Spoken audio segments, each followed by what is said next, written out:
रोज की जरूरत है लोगों की और बीमारी भी रोज होती है, कौन जाएगा?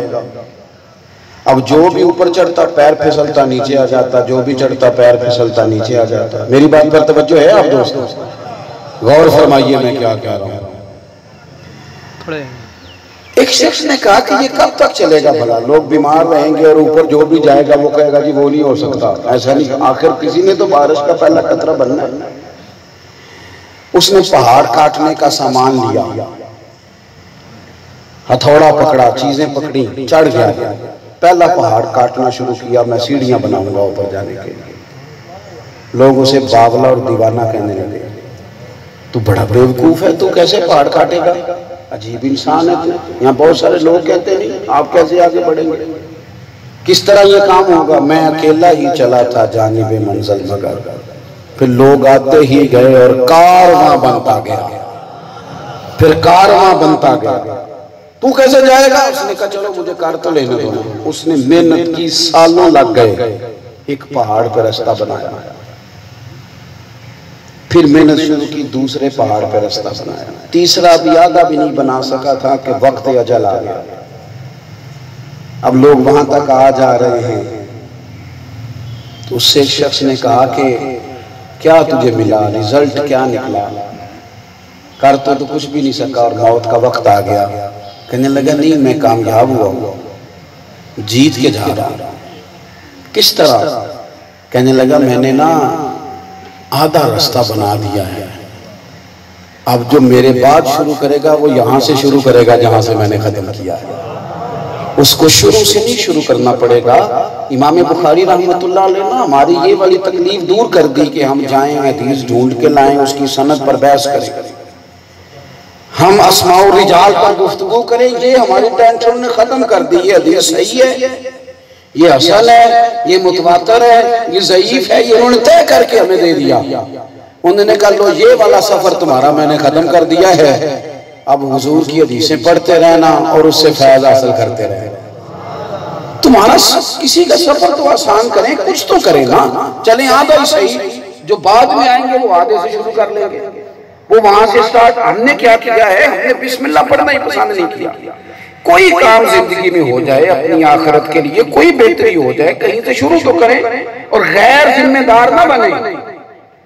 सो के ना वक्त गुजारे, बहुत अच्छा खाना, बहुत जम के सोना, दो ही काम क्या जिंदगी में रह गए। कुछ थोड़ा सा अपनी तबीयत को तकलीफ में डाले। वो किसी ने कहा था कि हल्का सा तबस्सुम हो जाए तज़ीन गुलिस्तां की खातिर। वो कुछ ज्यादा नाज़नी थे, महबूब तो हंसना भी पसंद नहीं करते। उन्होंने कहा यार तू हंसेगा तो तेरी वजह से और भी कई हंसेंगे, तो मुस्कुराएगा तो जरा और के चेहरों पर भी मुस्कुराहट। तो उसने कहा हल्का सा तबस्सुम हो जाए तज़ीन गुलिस्तां की खातिर। तकलीफ तो तुमको होगी मगर पर तकलीफ जरा सी सहता जा, थोड़ी सी तकलीफ बर्दाश्त कर, पर तेरे मुस्कुरा देने से अगर कई हंस पड़ते हैं तो हर्ज क्या है इसमें तेरा नुकसान क्या है? अगर तेरे थोड़ा सा ताजा दम रहने से और भी कई हो जाते हैं तो इसमें हर्ज क्या है? थोड़ा सा जिंदगी में अगर इंसान कोशिश करे, हिम्मत करे, पहले तो काम नहीं करना, और अगर कोई करना है तो वो बस ना पूरा सा जान छुड़ाने के लिए बाकी कल कर लेंगे, बाकी परसों कर लेंगे, भाई इतना ही है ना, बाकी उसको मैनेज नहीं करेगा। जिंदगी में ड्यूटी करें, अपनी आखिरत के लिए काम करें। मुसलमान जीते जागते जिंदा दिल को कहते हैं। मुसलमानों ने कभी भी थक के हार के पीछे बैठ के तबसरे करके वक्त नहीं गुजारा। पलटना, झपटना और झपट कर पलटना ये लहू गर्म रखने का है एक बहाना। उन्होंने जिंदगी जाग के गुजारी, ताजा दम लोग थे। हजरत उस्मान गनी रज़ी अल्लाह ताला अन्हु फरमाते हैं कि दोपहर की गर्मी बड़ी सख्त थी और मदीना तय्यबा में लोग दोपहर का खाना खा के अपने दरवाजों के किवाड़ अंदर से बंद करके आराम फरमाते थे। शदीद गर्मी थी, मुझे किसी मजबूरी के तहत छत पे जाना पड़ा। तो जब मैं बालाई मंजिल पे गया तो शदीद धूप में मेरी नजर पड़ी तो एक दुबले पतले से बड़ी उम्र के बुजुर्ग को मैंने देखा, वो 2 ऊंटों को हाँकते हुए ला रहे हैं। तो मेरे दिल में ख्याल आया कि इतनी धूप थी, ये आराम करते और शाम को अपने ऊँट चरा लेते, क्या जरूरत थी इतनी तकलीफ उठाने की। लेकिन कहते हैं हद हो गई। मैं थोड़ा सा इंतजार करने लगा कि समझाता हूँ, लेकिन जब वो करीब आए ना तो मेरी तो हैरत की इंतहा न रही। वो कोई आम आदमी तो नहीं, वो तो अमीरुल मोमिनीन हज़रत उमर फारूक हैं। मैंने कह दी ना बात, हमने सुन ली, खत्म हो गई। लेकिन कहे ना पीर साहब से कि किसी और का थैला नहीं, अपने घर की सब्जी का थैला ही उठा कर दिखाएं। कहें आप काउंसलर साहब से, कहे आप किसी से, हर बंदे का तो यहाँ एजाज है इल्ला माशा। सबको तो एक मखसूस प्रोटोकॉल चाहिए। काम किसने करना है? सारे ही बैठे हैं। मैंने अपने बुजुर्गों से एक बात सीखी। हमारे उस्ताद साहब थे, वो फरमाया करते थे, पुत्र तालिब इल्मों को लेक्चर नहीं देना कि मस्जिद की सफाई करो। खादिमीन को, मस्जिद के खादिम को लेक्चर नहीं देना। जिस दिन आप महसूस करें ना ये नहीं कुछ करना चाहते, उस दिन आप खुद झाड़ू पकड़े और सफाई शुरू कर दें। सारे आके आपको खुद ही कहेंगे तुसी बैठ जाओ, असी कर छड़ दें, आ जाएंगे सारे। लेकिन शुरू तो करें ना। हमारा मिजाज ये नहीं बन रहा कि हम कोई काम करें, आम दाम बरसे। मतलब हजरत सैयदना उस्मान गनी रज़ी अल्लाह तआला अन्हु फरमाने लगे कि वो तो हज़रत उमर है। कहते मैं नीचे आया और मैंने नीचे आके बड़े अदब से अर्ज की, हुजूर ये टाइम तो लोगों के आराम का है, आप अपने आप को तकलीफ दे रहे हैं। तो फरमाने लगे यार ये बैतुल माल के माले गनीमत के 2 ऊंट थे, मुसलमानों की अमानत थी, ये भाग गए थे, मैं पकड़ने गया था। हमारे यहाँ कमीशन बनता है, फिर वो रिपोर्ट देता है, फिर उसके बाद सवेरे जिम्मेदार आदमी उठ के कहता हूँ मैंने तो टीवी पे देखा है। तो मैंने कहा इतने बेवकूफ़ हैं तो हुकूमत क्यों कर रहे हैं, छोड़ देना। तो कहते हैं जी नहीं जी मैं क्या करूँ, फलाना माफिया ना इधर उधर की तो बात कर, ये बता के काफिला क्यों लुटा।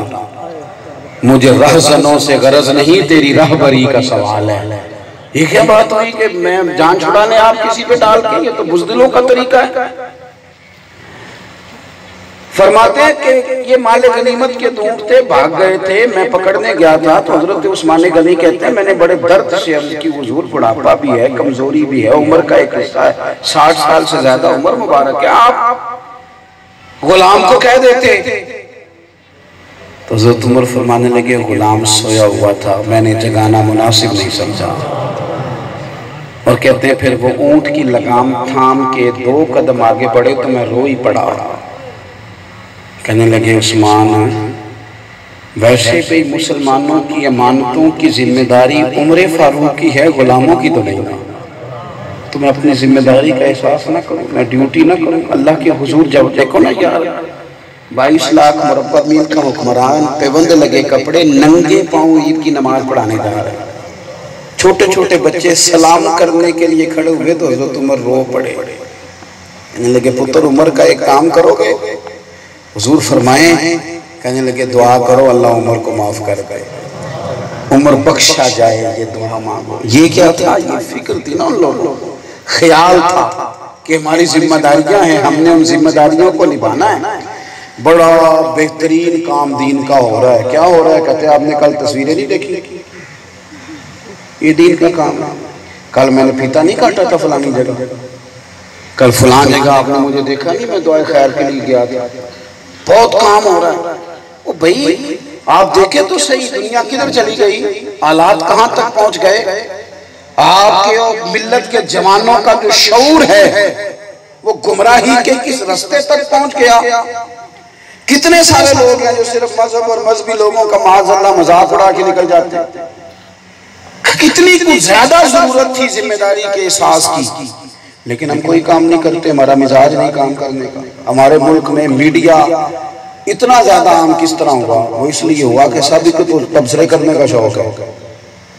जिस कौम को तबसरे करने का शौक हो उसमें फिर नए से नए चैनल ही बना करते हैं, उसमें यूनिवर्सिटियां नहीं बना करते। जो कौम सिर्फ तबसरों की शौकीन हो वहां नए से नए चैनल बनते हैं, वहां मदारस नहीं कायम होते, किताबें नहीं लिखी जाती, क्योंकि शौक ही तबसरों का है। फलाने ने बात की, देखा ना कितनी तगड़ी की, भाई उसके बाद रिजल्ट क्या है, अमली सूरत क्या है, आगे बढ़ने के लिए तरजीहात क्या है, राह का तयन क्या है। उम्र इतनी ज्यादा हो गई, कई हमारे साथ वाले चले गए, पहले जिस्म ठीक था अब जल्दी थकता है, कमर में तकलीफ हो जाती है। अब कई हम उम्र लोग कहते हैं ओहो आपके तो बाल सफेद होने लग गए। अब तो डॉक्टर के पास जाएं तो 4-5 टेस्ट लिख देता है। तो ये सारे पैगाम ही हैं कि थोड़ा वापसी का सफर है। अब आहिस्ता आहिस्ता करके कुछ चीजें ऐसी हैं जो अपना गलबा करती हैं। समझने का टाइम कब आएगा, बदल जाने का वक्त कब आएगा, तब्दीली कब होगी, नजरियात किस दिन जान छूटेगी कि बस इससे ज्यादा दौलत की जरूरत नहीं, गुजारा हो जाएगा। किस दिन ये ख्याल करेंगे कि बस अब मुझे कोई नाम भी सलूट करे तो मैं राजी हूं। किस दिन वो वक्त आएगा जिस दिन हम कहेंगे आज कोई बंदा नहीं, कोई गपशप नहीं, सिर्फ मैं जानूं और मेरा मुसल्ला जाए। वो टाइम किस दिन आएगा जिस दिन कहेंगे आज किसी के साथ वक्त नहीं गुजारना, अपने रब की बारगाह में दुआएं मांगनी है, आज मुसल्ले के साथ वक्त गुजारना। वो दिन भी तो आने चाहिए। इस तरह का मिजाज भी तो तबीयत में होना चाहिए। सारी फिक्र ही दुनियादारी की, आखिरत की फिक्र कब करनी है। हजरत फारूक आज़म रज़ी अल्लाह ताला अन्हु की एक बात याद आई, बस बात समेटने लगाऊं। सैयदना उमर की लोग तारीफें कर रहे थे ना, जब आपको जख्म लगा था बड़ी तारीफें हो रही थी कि उमर की क्या बात है, उमर की क्या बात है। तो हजरत उमर को हुजूर ने अपनी जुबान अतहर से जन्नती कहा। और एक रवायत यूं भी मिलती है कि जिस दिन पहले दिन कलमा पढ़, एक तो अशरा मुबशरा 10 लोगों को जन्नत की बिशारत दी ना, जिस दिन पहले दिन कलमा पढ़ने हजरत उमर आए थे तो हुजूर ने फरमाया था उमर क्या वो वक्त नहीं आया कि तू कलमा पढ़ ले और मुझसे जन्नत ले ले। पहले दिन हुजूर ने फरमाया। इतना पक्का मजबूत आदमी, सारी जिंदगी खैर की, ड्यूटी की, मेहनत की, जद्दोजहद की, कोशिश की, लेकिन जब आप जख्म लगा और आप पर नज़ा का आलम तारी हुआ तो लोग आपकी तारीफें करने लगे, उमर की बड़ी बात है, उमर की बड़ी बात है, उमर की बड़ी बात है। तो हज़रत फारूक आज़म रो पड़े, फरमाने लगे तुम मेरी तारीफें कर रहे हो, अगर मैंने कोई नेकी की भी है तो मैं सिर्फ अपने रब से इतनी उम्मीद करता हूँ कि अल्लाह ताला ना, ये देखो आजिज़ी का पहलू, फरमाने लगे दुआ करता हूँ कि अल्लाह ताला ना मुझे बराबर बराबर छोड़ दे, बस दर्जे की जरूरत नहीं, कह जा तेरी नेकी बदियां देखी हैं तुझे बराबर बराबर माफ कर दिया, दर्जों की जरूरत नहीं, बस उमर के लिए माफी का ऐलान हो गया तो उमर कामयाब हो गया। अपनी आखिरत के मामले में जब बंदे को फिक्र लग जाए, हमारे ना हाजी अबू दाऊद मोहम्मद सादिक साहब रहमतुल्लाह अलैह के साहिबजादे एक दो दोस्त और उनके साथ थे, वो ना हजरत मुहद्दिस आज़म से बैत थे फैसलाबाद में। तो ईद के दूसरे दिन ज़ियारत के लिए यहाँ मज़ार शरीफ पे आते थे। तो कहते हैं एक ईद पे ना जोर की नमाज के बाद वो गुजरांवाला से निकले फैसलाबाद आने के लिए, तो तस्बीह हाथ में थी, तो बस पे आके ना तो टिकट शेखुपुरा का ले लिया। हमने कहा हुजूर फैसलाबाद नहीं जाना, तो इशारे से कहने लगे चुप करो, तस्बीह पढ़। तो शेखुपुरा आया, वहाँ उतरे, तसल्ली से वुजू किया, असर की नमाज पढ़ी। फिर अगला स्टॉप टिकट लेना था तो शाहकोट का ले लिया। कहा हुजूर फैसलाबाद नहीं जाना, चुप करो। अब वहाँ उतर के मगरिब की नमाज पढ़ी और मगरिब पढ़ के कहने लगे यार कई बसों वाले खड़ा कर लेते हैं, कई खड़ा नहीं करते। अब ये तो ना हो कि हम अपना 1-2 घंटा बचाने के लिए 2-3 नमाज़ी कज़ा कर दें। इसलिए 2 जगह पे मैंने स्टॉप किया है, रुका हूं ताकि मेरी असर भी वक्त पे हो जाए, मगरिब भी। और जिनके पास अपनी गाड़ी है और हर पेट्रोल पंप पे ये देखो ना, जो मुल्क में अच्छी बातें उनका भी जिक्र करना चाहिए।